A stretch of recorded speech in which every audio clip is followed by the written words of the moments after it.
একদিকে তীব্র তাপপ্রবাহ এবং অন্যদিকে তীব্র তাপপ্রবাহের মধ্যে রাজ্যে জয়েন্ট এন্ট্রান্সের পরীক্ষা আর এবছর পরীক্ষার্থীর সংখ্যা ১,৪২,৬৯৪ জন। আর এই পরীক্ষার মাধ্যমেই ভবিষ্যতে নিজের স্বপ্নের পথে হাঁটতে পারবে ছাত্রছাত্রীরা। বিশেষ গুরুত্বপূর্ণ এই পরীক্ষা, বিস্তারিত জানবো। আমাদের সঙ্গে রয়েছেন আমাদের প্রতিনিধি শুভঙ্কর মণ্ডল। শুভঙ্কর,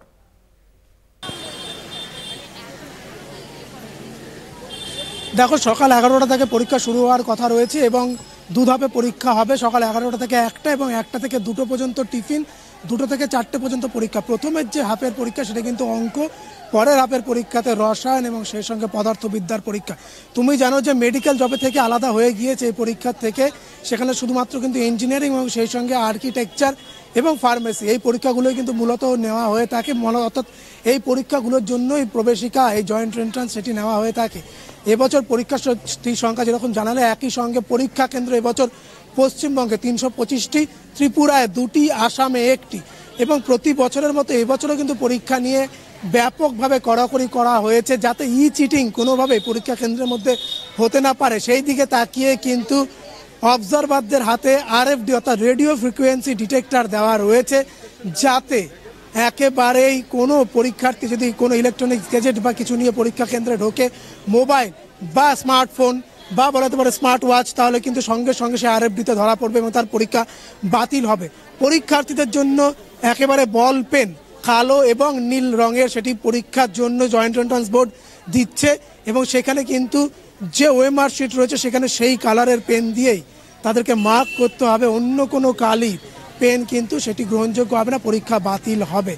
একই সঙ্গে এবছর তীব্র দাবদাহের কথা মাথায় রেখে পরীক্ষার্থীদের জলের বোতল ভেতরে নিয়ে যাওয়ার পারমিশন দেওয়া হয়েছে, কিন্তু জলের বোতল অবশ্যই ট্রান্সপারেন্ট হবে এবং সেখানে কোনো কালারিং জলের বোতল নেওয়া যাবে না। অ্যাডমিট কার্ড যেরকম তারা বহন করছে, একই সঙ্গে অ্যাডমিট কার্ডের সঙ্গে ভারতীয় যে সচিত্র পরিচয়পত্র আধার কার্ড সেটিও বহন করতে হচ্ছে। এবং ৯:৪৫ থেকে পরীক্ষার্থীদের ইতিমধ্যেই পরীক্ষা কেন্দ্রে ঢুকতে দেওয়া হয়েছে। আমি বেতুন কলেজের সামনে রয়েছি এবং পেছনের যে দৃশ্যটা বা ছবিটা আমার ক্যামেরাম্যান আনন্দ চক্রবর্তীকে দেখাতে বলবো। পরীক্ষার্থীরা কিন্তু ভেতরে ঢুকে গিয়েছে এবং গেটের বাইরে ব্যাপকভাবে আমরা দেখতে পাচ্ছি অভিভাবকদের জন্য ভিড়। একই সঙ্গে কিন্তু এখানে নিরাপত্তা রক্ষী, পুলিশ কর্মী অনেকেই এখানে কিন্তু উপস্থিত রয়েছেন, প্রচুর অভিভাবক রয়েছে। একটু কথা বলার চেষ্টা করব। এই যে এত দাবদাহের মধ্যে পরীক্ষা হচ্ছে, এবছর তো ভোটের জন্য মাধ্যমিক উচ্চ মাধ্যমিক এগিয়ে আনা হয়েছে, এই পরীক্ষাটা একটু এগোনো যেত না? কি মনে হয়? অবশ্যই যেত।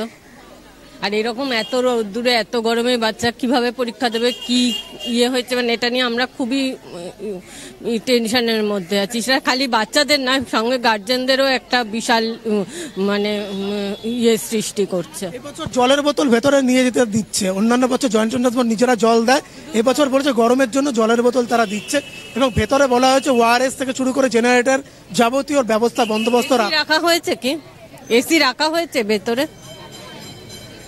আমরা পরীক্ষা হল থেকে বেরোলে তারপর তো বুঝতে পারবো, তার আগে অবধি তো আমরা কিছু বুঝতে পারছি না যে ভেতরে কি অবস্থা রেখেছে না রেখেছে।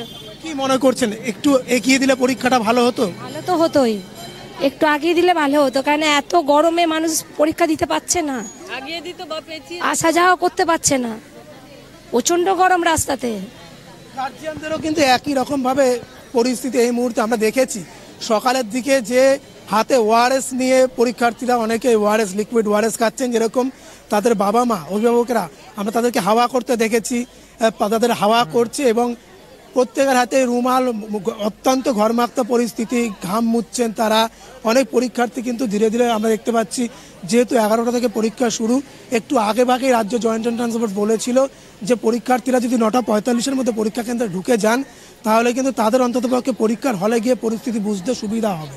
এবং সেই দিকে তাকিয়ে পরীক্ষার্থীরা যদি পরীক্ষার হলে কোনোভাবে কেউ অসুস্থ হয়ে পড়ে, তার জন্য যাবতীয় মেডিকেল এড সেখানে রাখা হচ্ছে। আমি যেরকম বলছিলাম যে ORS এর ব্যবস্থা এবং পরীক্ষা কেন্দ্রগুলিতে যাতে পর্যাপ্ত জেনারেটর থাকে, ইলেকট্রিসিটির যাতে কোনো রকম পাওয়ার কনজাম্পশন না হয় বা অর্থাৎ বিদ্যুৎ বিচ্যুতি যাতে না ঘটে, সেদিকের দিকেও নজর রাখতে বলা হয়েছে। পরীক্ষার্থীদের জলের বোতল নিয়ে যেতে এবছর প্রথম পারমিশন দেওয়া হয়েছে, তবে অবশ্যই সঙ্গে কোনো রকম ইলেকট্রনিক্স গ্যাজেট তারা নিয়ে যেতে পারবেন না। পরীক্ষা সুষ্ঠু এবং শান্তিপূর্ণভাবে করতে বদ্ধপরিকর রাজ্য জয়েন্ট এন্ট্রান্স বোর্ড। একদম ধন্যবাদ শুভঙ্কর তোমাকে। একদমই তাপপ্রবাহ যেমন রয়েছে সেই সঙ্গে তাপপ্রবাহের কথা মাথায় রেখে নানা রকম ব্যবস্থাও করা হয়েছে এবং নিরাপত্তার ব্যবস্থাটাও দেখা হয়েছে এবং সেই সঙ্গে গার্জেনরা তারা বলছেন যে যেহেতু এই দাবদাহ রয়েছে সেই কারণে তাদের মনের মধ্যেও একটু সঞ্চয় রয়েছে বলে বোঝা যাচ্ছে।